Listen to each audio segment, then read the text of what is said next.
Je reviens au classique de ma chaîne, alors que le Math Admission Test 2022 approche, je vais vous faire un exercice qui est tombé en 2021 et qui traite des intégrales. Voici la deuxième question de l'édition 2021 du Math Admission Test. Question B, cette fois-ci sur une intégrale. Lisons ensemble, analysons et voyons comment on peut un peu rendre ça le plus facile possible et trouver les petites astuces pour aller très vite. Alors, le nombre positif a satisfait la relation suivante. Intégrale entre 0 et a de racine de x plus x de dx égale 5. Premièrement, je vais nommer les choses. Ça va être intégrale qui dépend de a. Voilà.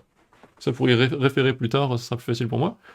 On se rend compte, analyse, que en fait, si on connaît bien son cours sur les primitives, ça sera pas un problème de calculer ça, mais que c'est un exercice intéressant parce que la variable, entre guillemets, la variable est au niveau de la borne, en fait, de la borne de l'intégrale. Donc premier truc, on va calculer tout de suite ce qu'il y a là-dedans, et on va voir un petit peu comment s'en sortir par la suite. Petit rappel, je vous ai mis des petits tableaux là, je vais le rédiger un peu en direct, mais je vous fais des petits rappels quand même avec des petits... Bon, histoire que le PDF soit bien complet. Voici le tableau de primitives classique. Vous avez les primitives à connaître en terminale, moi je vais vous le compléter surtout avec la formule de la mort qui tue, qui est, quand j'ai x puissance alpha, ça se primitive en x puissance alpha plus 1 sur alpha plus 1. Et devinez quoi? Alpha appartient à grand R, auquel je retire bien sûr moins 1. Déjà parce que je ne peux pas diviser par 0, et parce que 1 sur x, sa primitive, c'est log de x. Je vous le mets, comme ça, il n'y a pas besoin de retenir, en fait, ni celle-ci, ni celle-ci, ni celle-ci, ni celle-ci, hop, celle-ci, je veux dire, ni toutes celles-là, en gros. Enfin, toutes celles, en gros, c'est des puissances de x ou des puissances négatives, parce que c'est toujours la même chose. Si je mets 1 sur x2, bah, c'est pour alpha égale moins 2, boum, c'est ça qui s'applique. Enfin, c'est un peu une astuce, qu'en gros, vous en retenez 1, 2, 3, 4, 5 pour le prix d'une. Et ça vous permet aussi de résoudre des exercices plus compliqués, genre celui qu'on va voir tout de suite.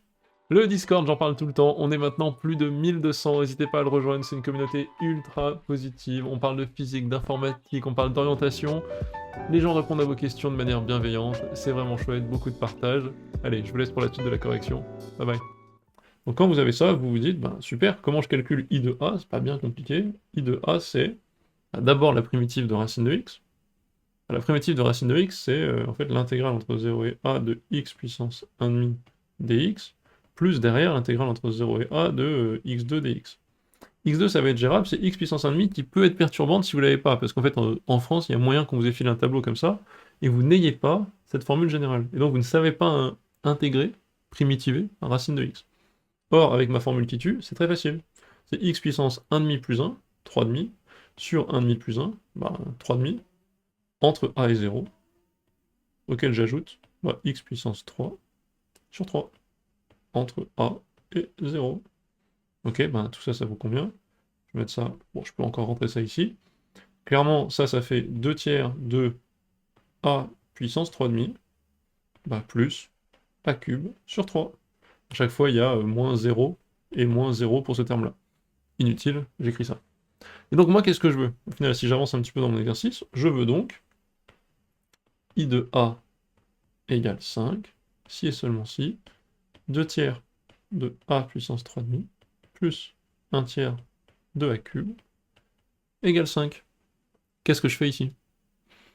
Voilà, il faut se dire, peut-être que j'ai... Enfin, si on me demande de résoudre ce truc-là, peut-être qu'il y a moyen de paramétrer cette équation d'une manière qui va être plus simple pour moi.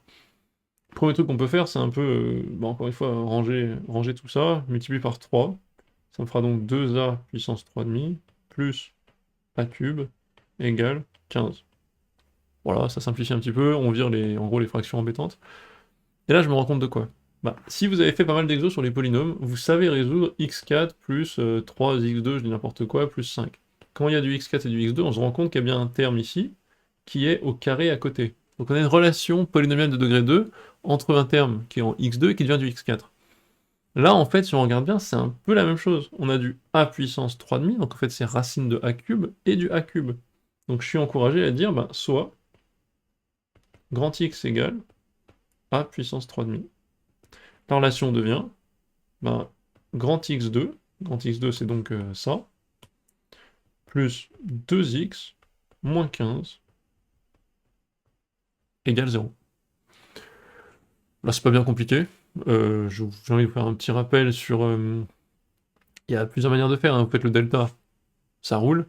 Petite astuce, si vous connaissez votre cours et vous appliquez la technique du x carré moins sx plus p, c'est-à-dire, en gros, utiliser les coefficients qu'on voit ici, donc 2 et moins 15, se rendre compte que ces coefficients sont liés à somme et racine des produits, on peut aussi le voir très vite et le faire à la main, au lieu de le faire de tête. Je vous fais un petit rappel quand même. Donc, ce qu'on appelle le x2 moins sx plus p, c'est un point qu'on voit en première, mais qu'il est bon de connaître dès la seconde, honnêtement. Dès qu'on a un p de delta positif, donc dès qu'on a un p, un polynôme du degré 2, où on sait qu'il existe deux racines, si c'est acquis qu'elles existent, alors, en développant ces deux racines, pour peu que le coefficient devant le x2 soit 1, hein, je me rends compte que quand j'ai le terme en x carré ici, c'est-à-dire que le coefficient devant le terme x est moins la somme des racines, donc moins s, et le terme constant, c'est en fait le produit des racines.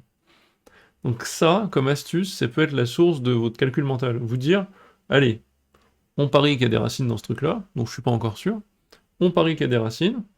Est-ce que, donc deux méthodes, je parie qu'il y a des racines, est-ce que je pourrais pas écrire moins 15 comme un produit, par exemple 3 fois moins 5, et donc 2 serait aussi la somme de ces deux trucs-là potentiellement. Ou bien, autre méthode, trouver une racine qu'on appellerait évidente. Par exemple ici ça pourrait être au hasard, je sais pas, 3, et se dire, bah, vu que 3 fonctionne, et que moins 15 c'est le produit des deux racines, alors l'autre racine c'est moins 5. Voilà, deux méthodes complètement complémentaires en utilisant ce x2 moins sx plus p. Autre méthode, x2 plus 2x, ça ressemble à x plus 1 au carré, donc ça fait moins 1, moins 15, moins 16 égale 0, super simple à factoriser. C'est une espèce de méthode par la forme canonique. Bon voilà, c'était juste pour faire un petit rappel, hein, j'ai toujours l'occasion. On trouve, comme par hasard, que 3 est racine, ça c'est mon préféré, se rendre compte que 3 est racine, moins 15 égale 3 fois x2, donc deuxième racine, x2 égale moins 5. Donc j'ai grand X égale 3, ou grand X égale moins 5. Top. Regardons un petit peu ce qu'il en était dans l'énoncé. On me disait au début, positive number A. Pourquoi est-ce que je reviens là-dessus? Bah, parce que là, moi j'ai quoi? X égale 3 ou X égale moins 5, j'ai surtout A puissance 3,5, qui est égal à A racine de A, égale 3, ou A racine de A, égale moins 5.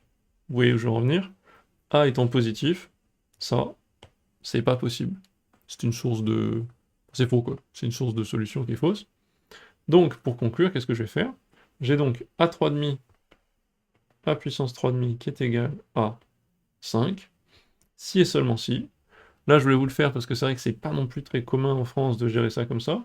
Donc, petit rappel ici, x puissance A égale, je sais pas moi, alpha, si et seulement si, x égale alpha puissance 1 sur A.